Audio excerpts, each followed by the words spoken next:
3, 2, 1. We are live. Come to live. It's been live. Say what's up to the people, Dad. Hey, we love you. Wow, just straight from it. We love you. We love our audience. Wow. That's why we do this. Wow. Absolutely. So you can get something you won't get anywhere else. You know, I thought there wasn't much going on. We wouldn't have a lot to say. There are more things going on than we even possibly could cover it. It's Gish Gallop again. Interesting. All right. Let's get right to it then, Dad. And I have a surprise for people. Lichtman Live Post Show is back tonight. Wow, that's awesome. Stay tuned for that after the episode. But first, Trump accused Democrats of, quote, seditious behavior, punishable by death, after Democratic lawmakers posted a video reminding service members they need not follow illegal orders. Dad, let's take a look at this video real quick. You ready? I'm always ready. You say that a lot. I'm Senator Elissa Slotkin. Senator Mark Kelly. Representative Chris Deluzio. Congresswoman Maggie Goodlander. Representative Chrissy Houlahan. Congressman Jason Crow. I was a captain in the United States Navy. Former CIA officer. Former Navy. Former paratrooper and Army Ranger. Former intelligence officer. Former Air Force. We want to speak directly to members of the military and the intelligence community who take risks each day to keep Americans safe. We know you are under enormous stress and pressure right now. Americans trust their military. But that trust is at risk. This administration is pitting our uniformed military and intelligence community professionals against American citizens. Like us. You all swore an oath to protect and defend this Constitution. Right now, the threats to our Constitution aren't just coming from abroad, but from right here at home. Our laws are clear. You can refuse illegal orders.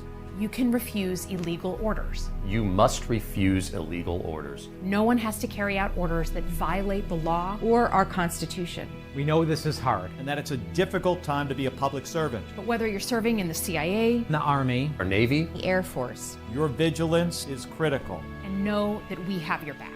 Because now, more than ever, the American people need you. We need you to stand up for our laws, our Constitution, and who we are as Americans. Don't give up. Don't give up. Don't give up. Don't give up the ship.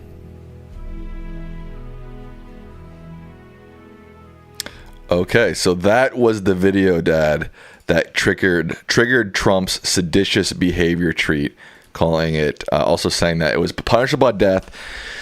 He also retweeted somebody that said, hang them, George Washington would. Dad, this is completely bonkers, right? Yeah. All they were saying was obey the law and obey the Constitution, which is already mandated of the military. Right. The military must not obey illegal orders, just as they must obey legal orders. So all they're doing is reaffirming what is already established policy, and which is part of our democratic legacy. You adhere to the law and you adhere to the Constitution. The military no less than anyone else. And these are folks who should know. Most of them served in the military. The other served in the intelligence community. Where did Trump serve, Sam? At Mar-a-Lago. Yes, in luxury at Mar-a-Lago when all this was going on. I want to read you exactly what Trump has said. Oh, God. Because it is absolutely shocking. You know, hey, how many times have I used that word? You know, it's getting a little bit tired because virtually every day Trump does something shocking. And remember, this is the guy who was so concerned about so-called violence from Antifa, an organization that doesn't even exist. And don't forget, post Charlie Kirk, a lot on the right were talking about how we need to stop the discourse that inflames political violence. This is not even inflaming political violence. This is just talking about and encouraging political violence. Directly. This isn't even, by inference. Right. Here's what he said. After this video saying, obey the law and obey the Constitution, don't follow illegal orders, Trump wrote on Truth Social in response, quote, it is called seditious behavior at the highest level. In caps, seditious behavior at the highest level. Each one of these traitors, you know what a traitor is, Sam, under the law? Tell me. Someone who gives aid and comfort to the enemy in times of war, and you have to have at least 2 witnesses attesting to it and proving it. You know, the use of the word traitor is so outlandish, so out of place here. Such an awful smear against these elected lawmakers. So he says, each one of these traitors to our country should be, and now this next is all in caps, arrested and put on trial. You know, just like the bogus indictment of James Comey, which is falling apart in front of the magistrate judge and the federal district court judge. He went on to say in another post, this is really bad and dangerous to our country. Their words cannot be allowed to stand. So we can't allow it to stand that you are faithful to the Constitution and faithful to the law and do not follow illegal orders, which is already established policy in our military and our intelligence community.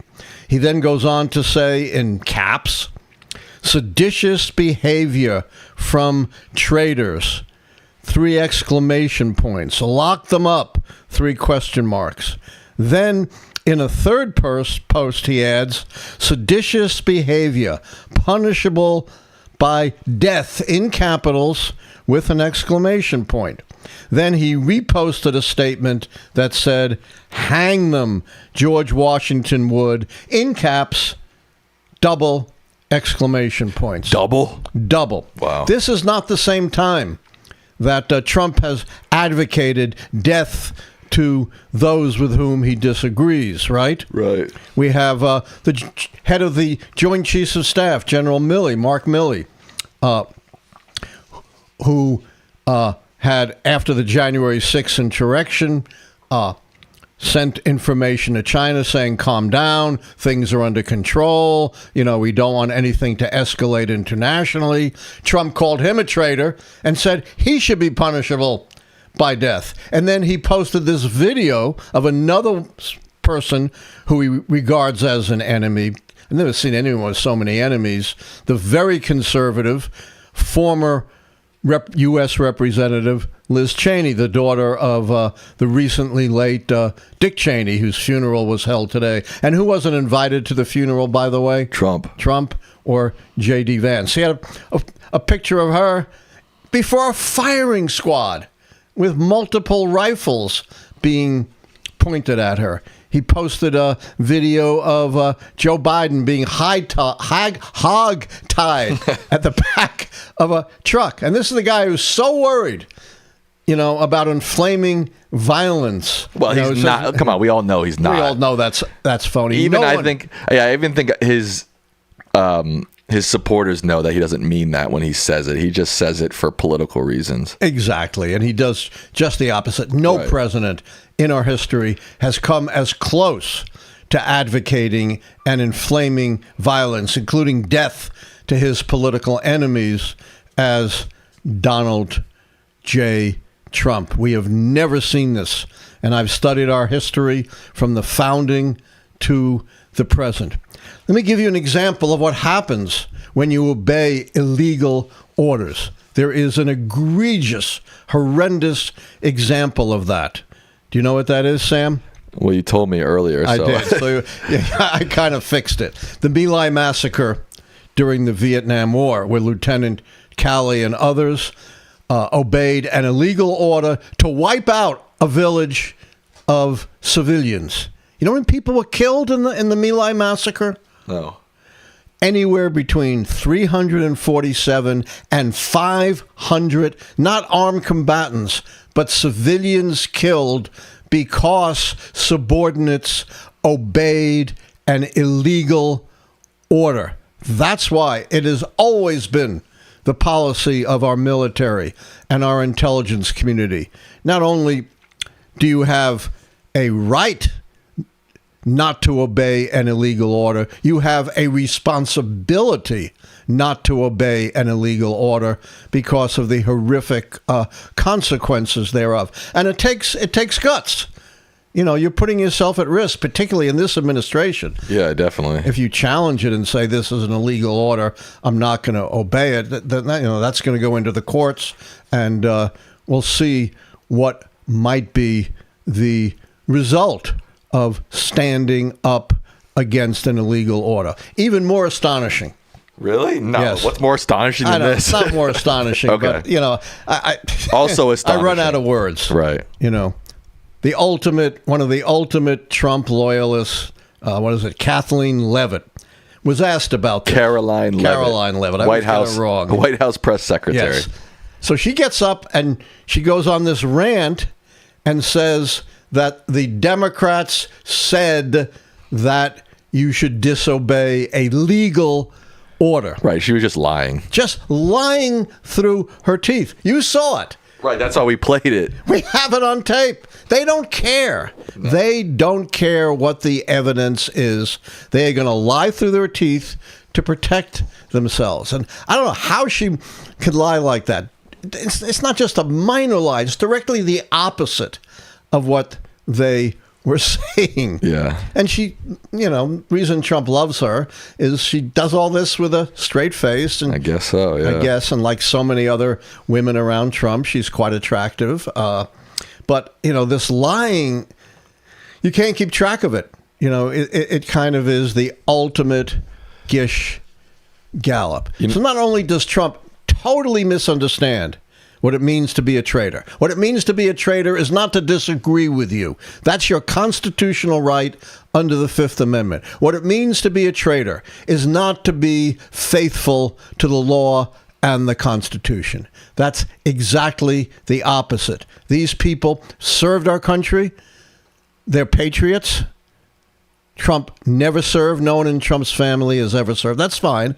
I have no problem with that. But I don't think he has a lot of credibility when he points his fingers at people who have served our country and fully understand what it means to be a military officer or an intelligence officer. I think this move by Democrats was genius. Finally, they're growing a spine. I think the video in and of itself is just really good, just reminding Americans and the American service members, like, hey, yes, Trump is the commander-in-chief, but he's not a king. This is not a dictatorship. You swore an oath to the Constitution. Don't forget that. Just a genius messaging in and of itself. And then on top of that, I feel like they must have known this was going to trigger Trump. And it did, and it worked. And now look what happens. Trump looks like, a psychopath, essentially. A dangerous psychopath. And, they casted it perfectly. All former service members or people who served. I think one of them was a CIA or FBI agent. But most of them were active military. Yeah. A couple were in the intelligence community. But yes, I think finally this is showing some good communication strategy from the Democrats. And I applaud them for this video because like we said, they're just saying what's legally true.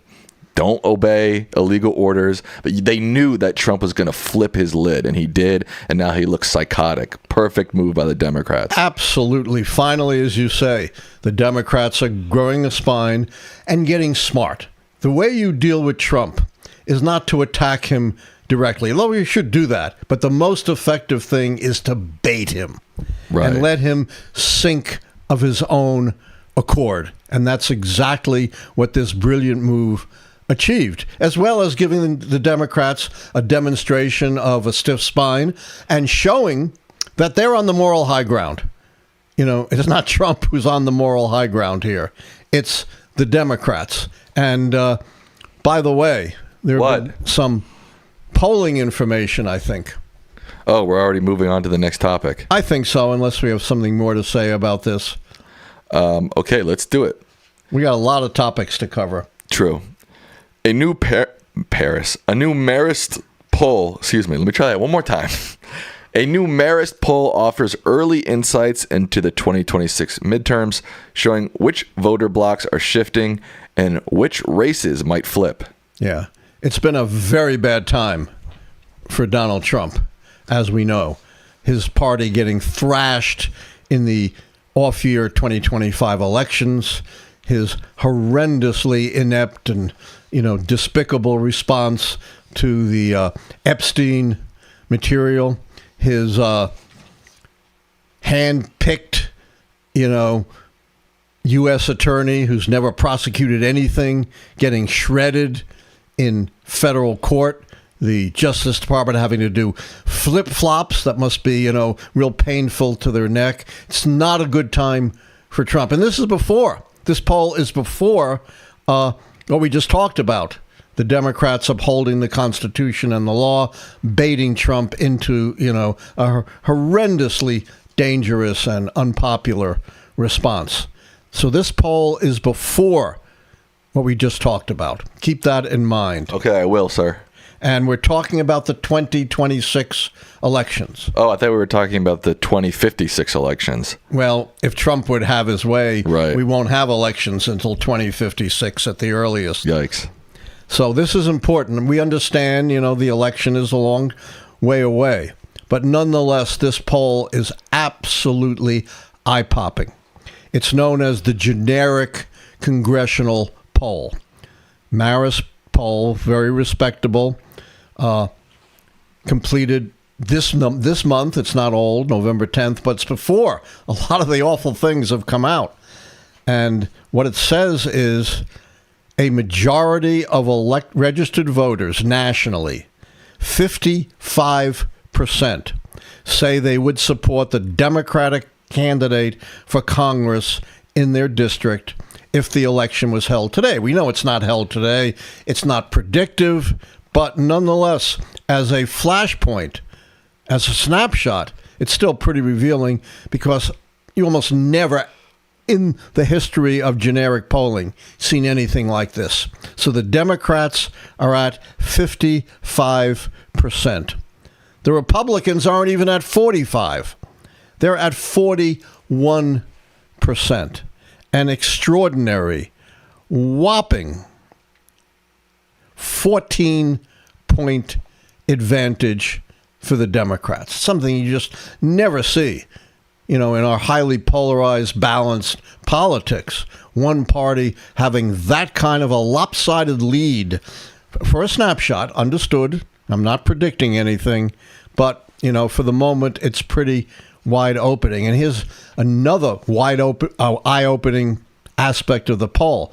Among independents, the advantage is not 14%. You know what it is, Sam? No. 33%. Wow. 61 to 28 among the most critical voters, independents. Moreover, when last asked about a year ago, registered voters were divided, 48-48. The last time Democrats had even a modestly large advantage was way back in June of 2022 when they were +7. Now they are +14 and an amazing +33 among independent voters. But the bad news, again, these are snapshots. I keep repeating that. I'm not predicting anything, but they've got to be really bad news for Republicans. Not only do Democrats have a big lead among registered voters, but there is a vast enthusiasm gap between Republicans and Democrats, with Democrats much more enthusiastic about participating in the midterm elections than Republicans. Remember, or those who would support Republicans, may not all be Republicans. Remember, one of the reasons Trump did unexpectedly well in 2024 was the so-called unmotivated voters, or the lightly motivated voters who came out. He depends on that. And at this point, it does not look very good for those lightly motivated voters to come out on his behalf. And we see this also reflected in Trump's approval. It's not good, Sam. 39% approve, 56% disapprove, a 17-point gap, underwater by 17 points. Other polls show him underwater by over 20 points. An extraordinary development for so early in a term.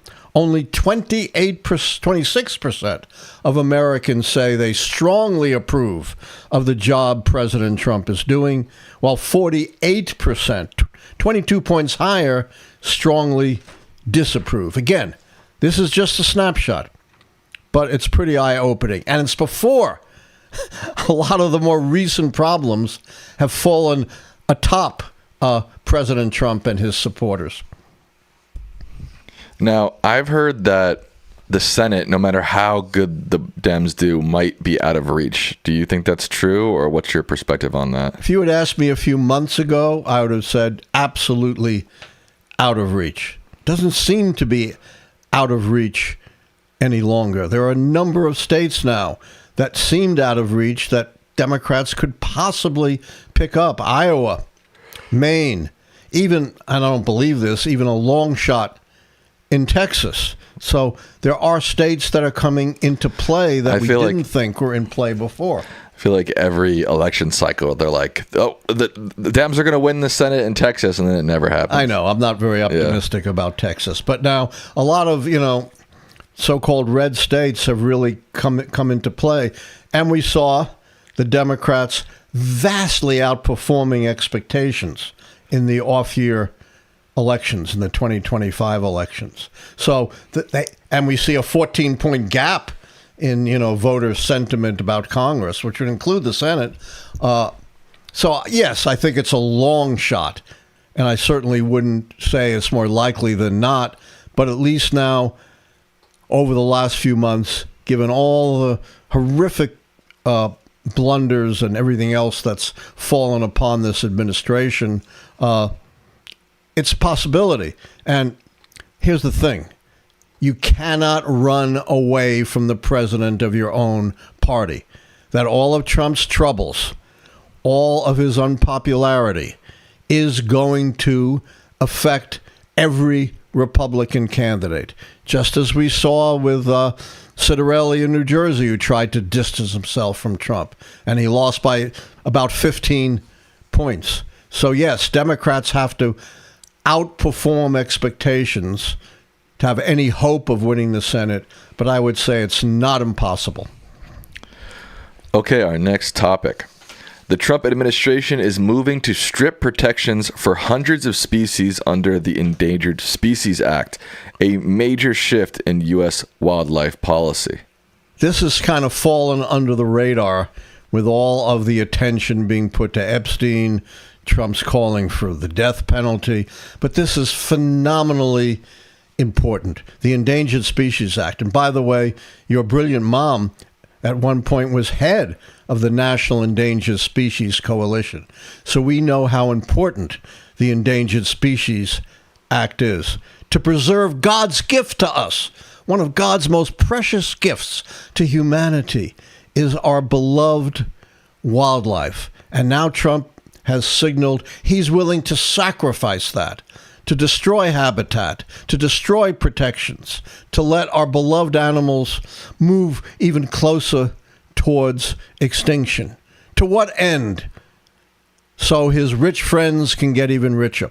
And we've seen that as well with his opening up of drilling and mining in pristine places like the Alaska Wildlife Refuge and offshore places. We don't need any of that. It's not necessary. It just makes a few very rich people richer and destroying the most precious heritage that all of us have: our land, our waterways, our wildlife. And it was, Sam, a Republican president, not some Democrat, who was the greatest champion of conserving our wildlife and our natural resources. You know who that was?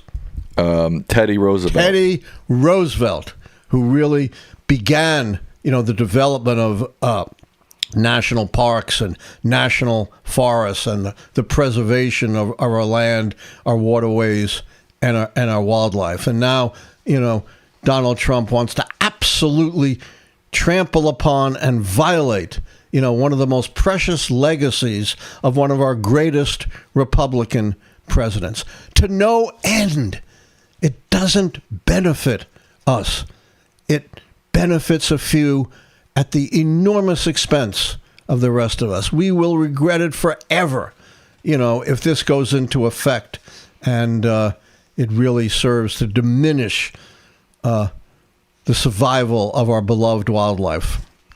I want to give a quick shout out to someone who just gifted 5 memberships. Nice. Ratanch Hans, thank you for your 5 gifted memberships. Our next topic, a lot to talk about tonight, Dad. Oh, man. Gish Gallop. Oh, man. The Centers for Disease Control and Prevention quietly changed its website to highlight RFK Jr.'s debunked vaccine autism link, raising concerns about science integrity.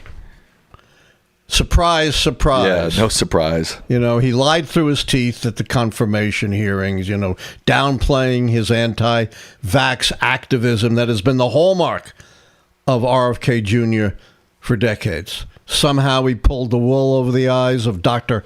Cassidy, the critical vote in committee, a medical doctor who should have known better. And now we have anti-vax quack science validated by the Department of Health and Human Services that's supposed to be protecting our health. The agency's webpage on vaccines and autism now says the statement that vaccines don't cause autism, which is well established by the scientific evidence, now says that the statement that vaccines don't cause autism is not an evidence-based claim because studies have not ruled out the possibility that infant vaccines cause autism. Studies supporting a link have been ignored by health authorities. That's absolute nonsense. There is no study that establishes a link between vaccines and autism. What this does is cast a pall on vaccinations. There are a number of things that have expanded our lifespan from, the 30 to 40% range in the 19th century to the 70s today. Right, Sam? Modern methods of hygiene and sanitation and antiseptic,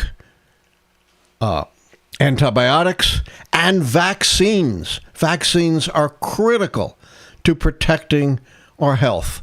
And by undermining, on the basis of quack science, undermining people's faith in vaccines, he is putting at risk the health of our children, the health of our senior citizens, the health of all Americans. We've already seen an unprecedented outbreak of measles, almost entirely among those who are not vaccinated against measles. We are getting to the point where we are going to lose our status of one of the nations that has conquered measles. We saw what happened in Samoa. Dozens of deaths linked to vaccine skepticism when RFK went there. That would translate to huge numbers of deaths in a population of our size. This is so dangerous, so critical.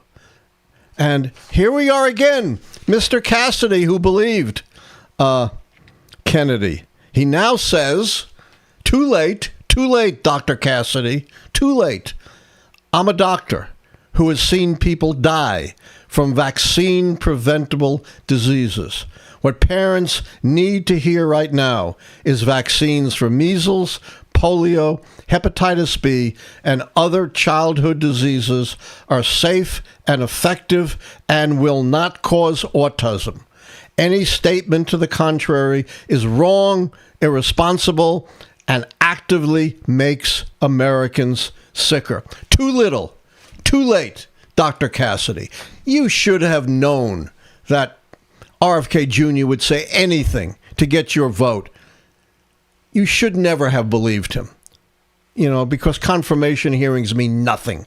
He'll just go ahead and do whatever he wants. You should have looked at his decades of history as an anti-vax crusader. And now, too late, too little. Here you are, Dr. Cassidy, after the die has been cast, trying to counter what our chief health official has wrought.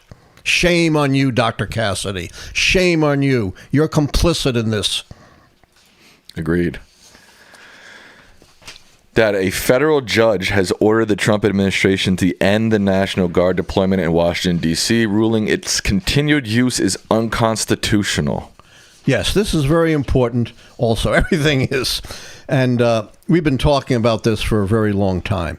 You are not supposed to, under the Posse Comitatus Law of 1878, use the military, the National Guard, for police duties in the United States, absent a real emergency that local officials can't deal with or won't deal with, like we saw during the Civil Rights era, or can't deal with like we saw in the horrific Los Angeles riots of 1992. Nothing like that going on in D.C., where, in fact, despite the lies coming out of the administration, crime has been declining, not increasing.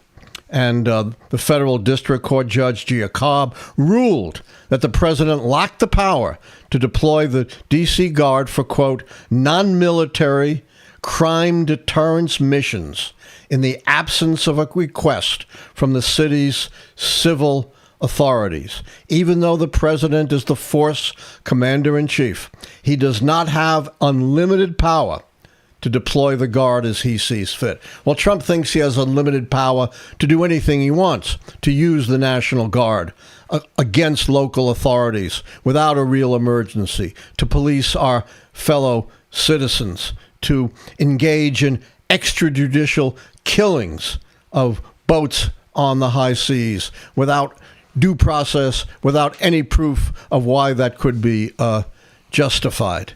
So it's good to see the court stepping in here. Who knows what's going to happen with these decisions when it goes to the Supreme Court? And we know Trump will resist them in any way he can. Can I have a drink? No. Oh. Of course. Let me get it for you. How are we doing on time? Good. Okay. We can do a couple more topics here. Sounds good. Let's see. An overdue report from the Department of Labor showed U.S. employers added 119,000 jobs in September, while the unemployment rate inched up to 4.4%. The report paints a mixed picture of the job market. Yeah. I mean, it was a positive thing that 119,000 jobs were created, which was greater than expectations. But, you know, you can take those expectations and do with them what the great philosopher David Hume said you should do to works of superstition. Consign them to the flames. They're always wrong. They're always misleading. They don't tell you anything. Plus, you can't put in the bank that 119,000 jobs are really created, because what we've seen is, over time, a lot of these job reports get downgraded, and job creation is much lower than initially reported. And, you know, in terms of what the Biden administration was doing, this is still a very modest job growth. But it is a positive. But there are some negatives here, too. That's why the experts say it's mixed. The unemployment rate actually went up to 4.4%. It's only an uptick of 1/10 of a point. But if you look at the trend since Trump has been inaugurated, the trend, it's never a straight line, but the trend has been upward. And that is extremely disturbing. What kind of jobs has Trump been claiming he's bringing back to America? Manufacturing. And what was the report on manufacturing? Did you see it? No. A loss. 6,000 jobs lost in manufacturing. Not a single job gained. So it's a very, very mixed kind of report, and nothing for us to cheer about at this point.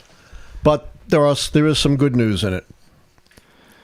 That a Democratic Florida congresswoman has been indicted for allegedly diverting FEMA flood relief funds into her campaign. What the heck is wrong with this woman? A lot. You know, we've seen a lot of politicians do that kind of thing. Trump goes ahead and pardons them, of course. Right. You know, if she gets convicted, what do you think the chances are Trump is going to pardon her like he's pardoned all these other swindlers? None. None. Of course not. But, you know, I don't know the details of the case. Everyone is presumed innocent until proven guilty in a court of law beyond a reasonable doubt. But it's a terrible look. You know, there's a lot of smoke. Maybe there is some fire here. And I don't care if she's a Democrat, Republican, or anything else, Flat Earth Party. She should have her day in court, but prosecuted to the full extent of the law. All right, our final topic before we get to our question. Wow, portion. another topic. Yes, we were going to run through the topics tonight because we had a lot that we wanted to talk about. Don't forget that members and donations get priority on questions. So if you got a question, become a member. If you don't want to become a member, throw us a donation. Either one works. Our final topic of tonight is Europe and Ukraine publicly rebuffed Trump's 28-point peace plan proposal to end the Ukraine-Russian war, calling it capitulation to Moscow. You know, Is it Moscow or is it Moscow? Moscow, I don't know what it is that Putin has on Trump. It can't be that he's just a dictator and Trump admires We him. know. Mark Epstein told us. He said that he's got a picture of Trump blowing Bubba. Whatever the hell that means. And you want to take Mark Epstein's word for that. Fair. You know. But Yeah. he's got to have something. Because it's just too much that Trump plays by the score set by Putin. It's just astonishing. You know, you try to end a war, you deal with both sides. And you certainly don't only deal with the aggressor. What happens when you appease the aggressor, Sam? Bad stuff. Gets worse. You know, this is just horrific that, you know, he works out a plan with Putin and tries to impose it on the Ukrainians. Not only did the Ukrainians have nothing to do with it, neither did our European allies. They had no role in this, despite the fact that they are critical in supplying aid to Ukraine and that they are the countries most at risk from Russian aggression, not the U.S. This is just an astounding move. And remember, he told us he was going to end the war on day one. I don't know what day we're in now, but, you know, maybe day 300 plus. And we're not close to waging the war. And, you know, Zelensky had it right.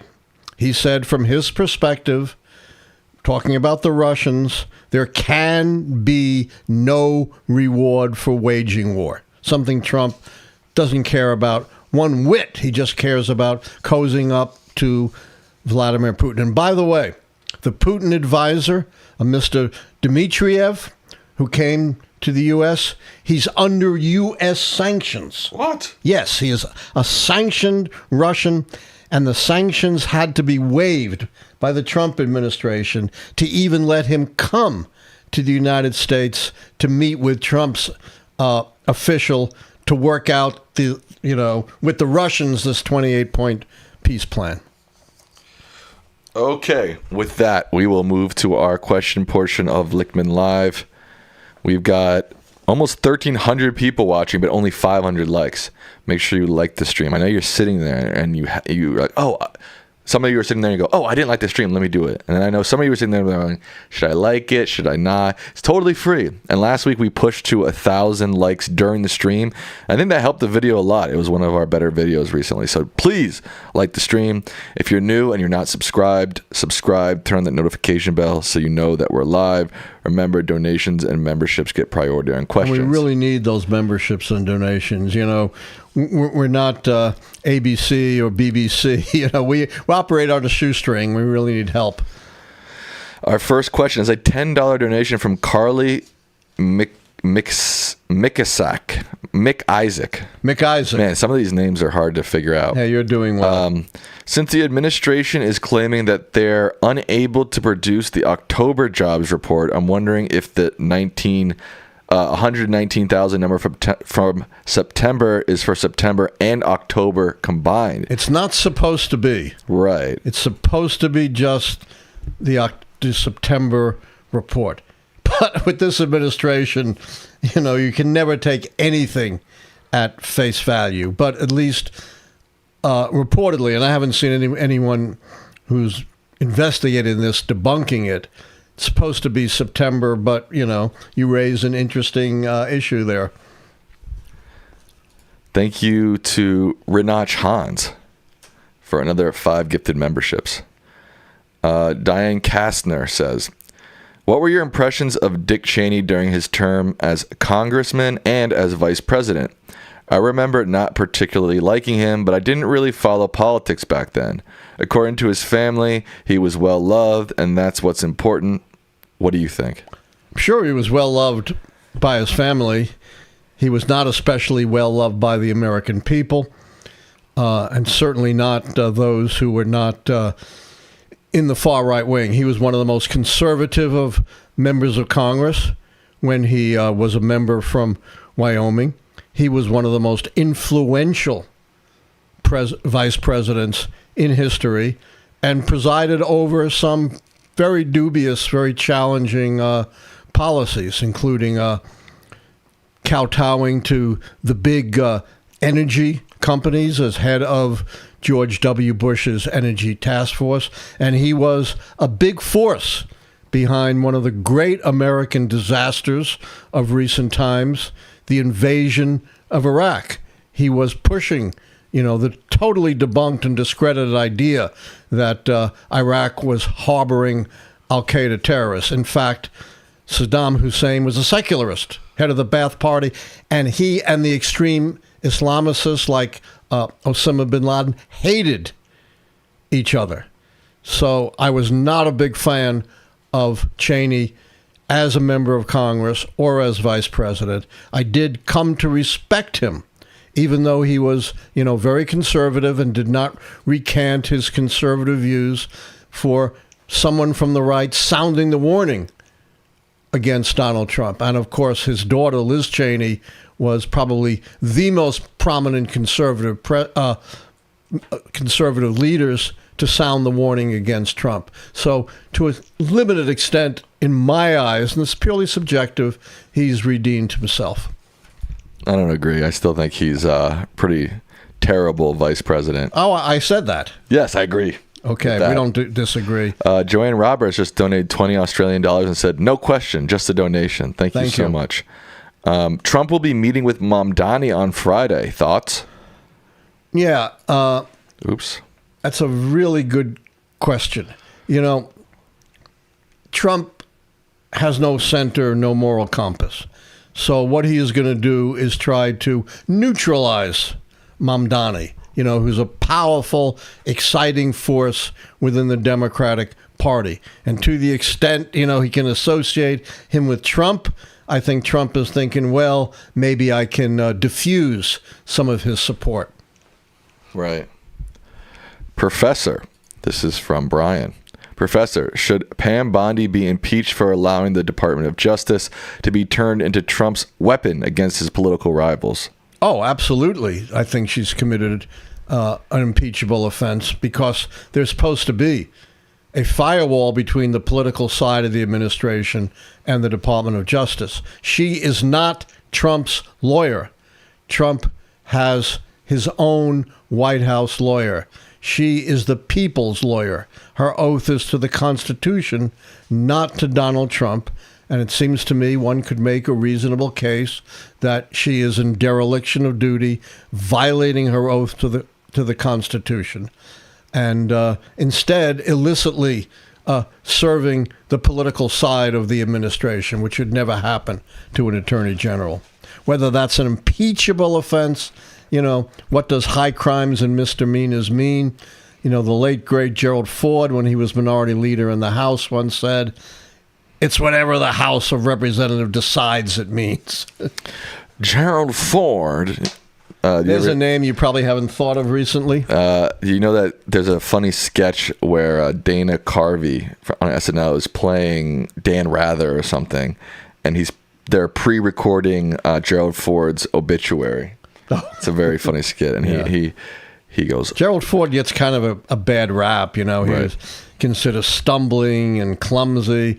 He's perhaps the best athlete ever to occupy the White House. I think he was an All-American center at the University of Michigan. Gerald Ford died today.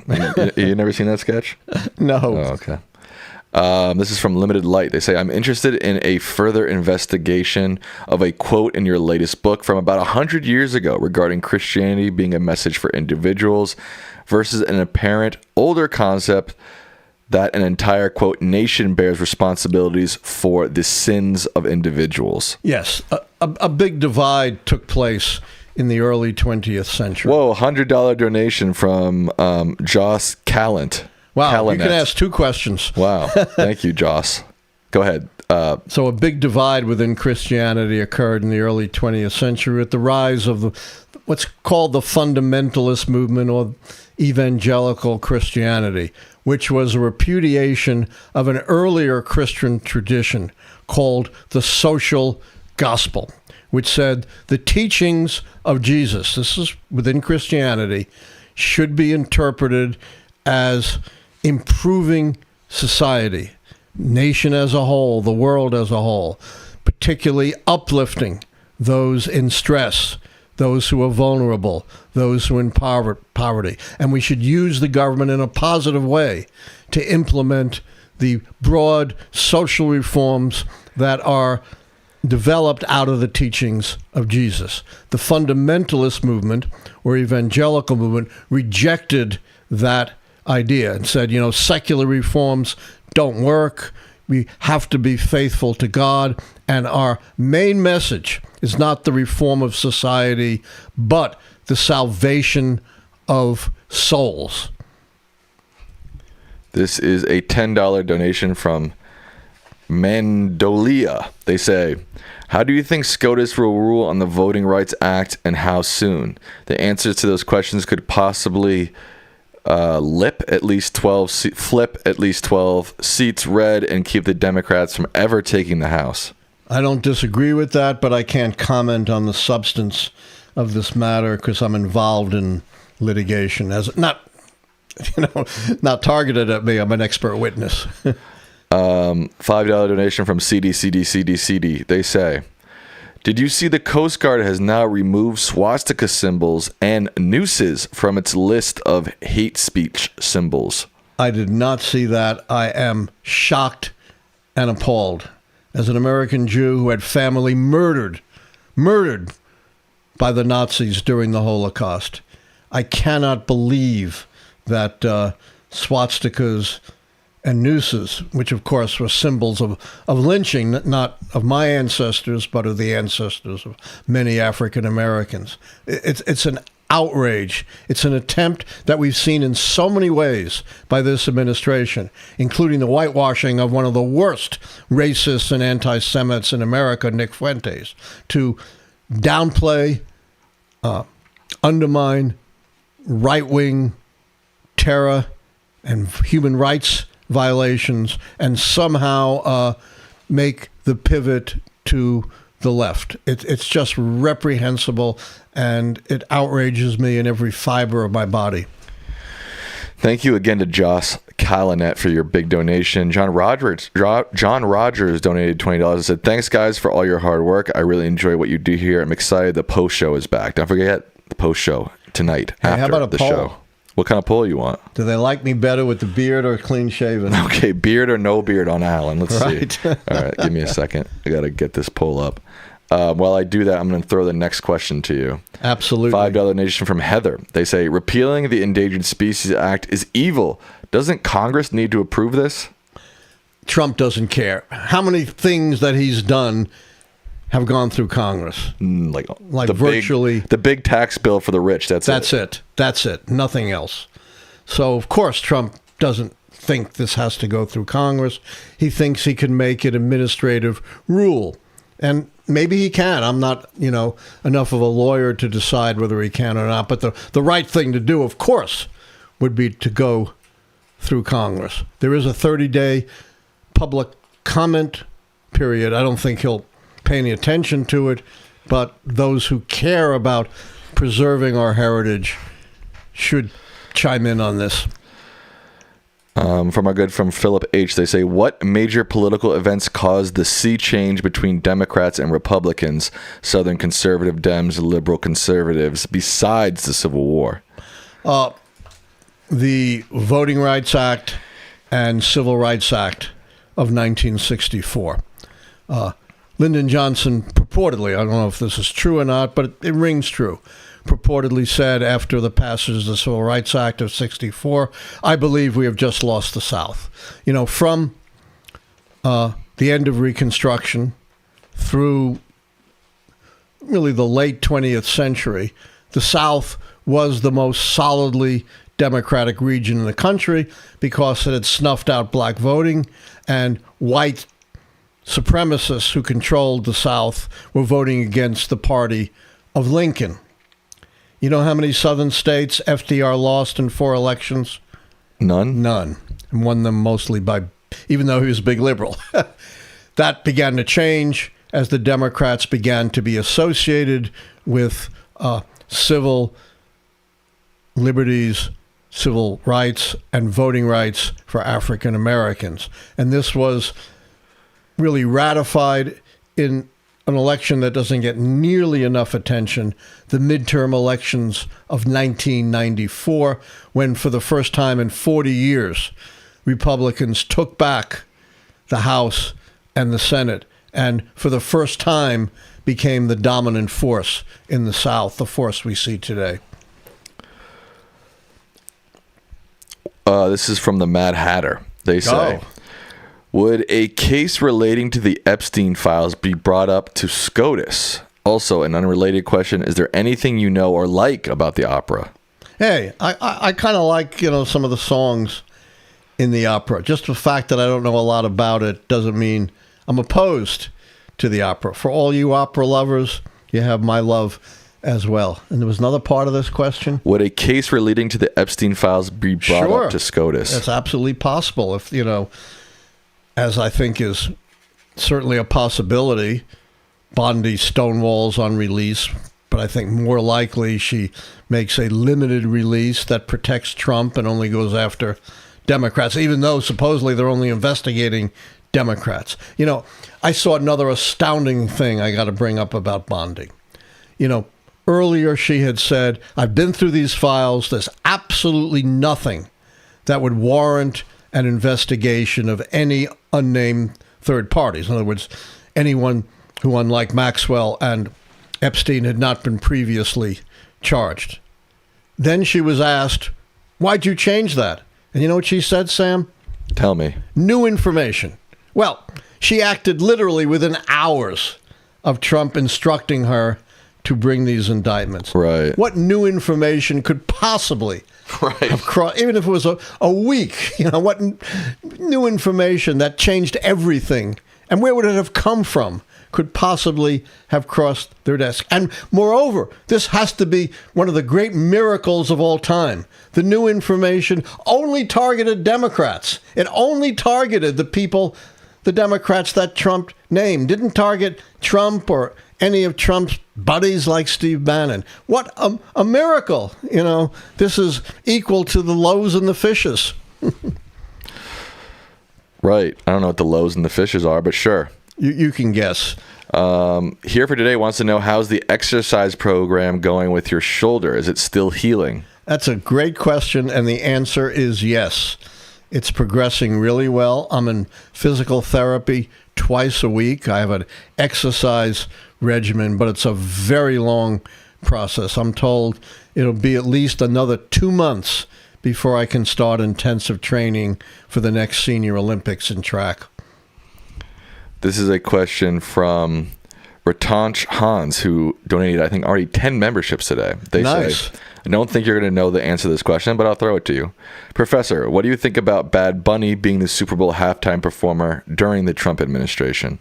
I'll throw that to Sam. He's the pop culture expert, not me. Do you even know who Bad Bunny is? Yes, he's this Puerto Rican. Oh, okay. Hey, you think, I'm not up. You think I'm totally obsolete. I'm mostly obsolete, but not entirely. I know who Bad Bunny is. And I know why Trump doesn't like him. You proved me wrong. Personally, I like Bad Bunny as a musical artist. I listen to his music. I enjoy it. I think he's going to do a great Super Bowl performance. And, is it a middle finger to Trump a little bit, maybe? Or maybe they just picked, he's one of the biggest artists on the planet. Maybe they just, not like they pulled someone out of obscurity who's an anti-Trumper to put them in front of the TV cameras. That's nonsense. And I hate to break it to you, probably most people in the music industry probably are pretty anti-Trump. So the chances of you picking one of the big superstars of music and then being anti-Trump is probably pretty high. So, and leave it to Trump to call attention to it and politicize it. Right, exactly. No one would have cared until Trump belly flops into it. This is mostly just the right wing being snowflakes and crying about something that doesn't matter to anybody's life. And Exactly. most people, I think, are going to enjoy this Super Bowl halftime show and, move on from there. And they're not going to think about, its political, Right. whatever that may be. Can I have a drink?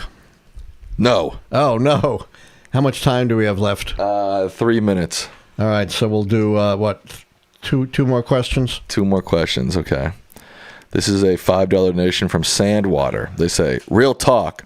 Things seem dire. Will Democrats survive until the end of this administration? Oh, unless we see, something extraordinary like Trump declaring martial law and imprisoning his enemies. It's not impossible, but I think very unlikely. Democrats are coming back. As we saw, they're 14 points ahead.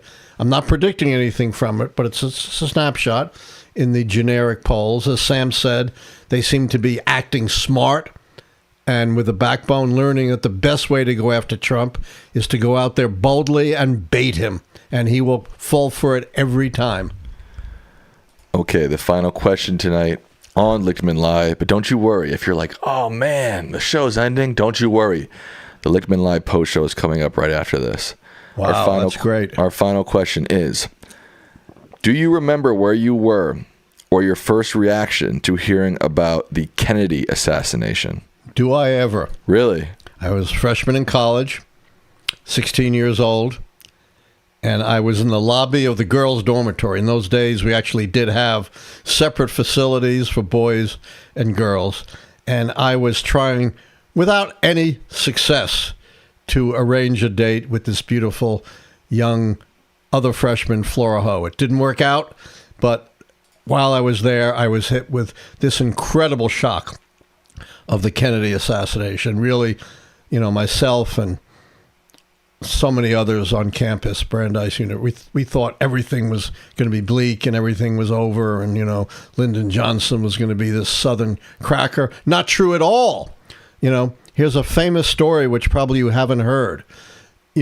When Johnson gets back to Washington as president, he grabs one of Kennedy's most liberal advisors, Walter Heller, the head of his Council of Economic Advisors, a Hubert Humphrey, great liberal protege from Minnesota. And he says, Walter, I know all you Kennedy folks think I'm just a big, dumb cracker from Texas who's going to mess up everything that Kennedy wants to do. I got to tell you, you know who my mentor was? Franklin Roosevelt. I'm 10 times more liberal than Kennedy ever was, and I'm going to prove it. That's a good story, Dad. Thank you to George Politis with a $100 Australian donation. Oh, nice. In the final hour. Appreciate that. People want to know, how were you 16 and a freshman in college? I skipped a few grades. He's a smart guy. That's how. How's our poll? Oh, right. Let's finish our poll. Our poll is ending now.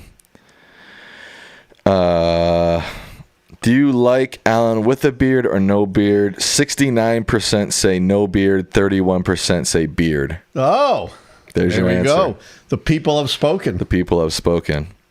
All right. With that, we will wrap up Lichtman Live for this evening. A couple shout-outs to people who donated, who didn't get on air. The Switchbird, Rexomatic, Turbid, Joanne Roberts, Jim Snowman, John Rogers, MJC63. Thank you all for your donations. All right. And what? Chime in on this desecration of our natural heritage, this attempt to gut the Endangered Species Act. There's time for public comment. I'm not saying Trump is going to listen, but it's really important to make a record. All right. Thank you all for watching. That was your final word to the people, right? Yes. Okay. That was his final word to the people. Thank you all for watching. Stay tuned for the Lichtman Live Post Show. Good night. That's exciting. Good night. You say good night. I'll see you all in a second. If I had a free hand, I'd salute too. Right.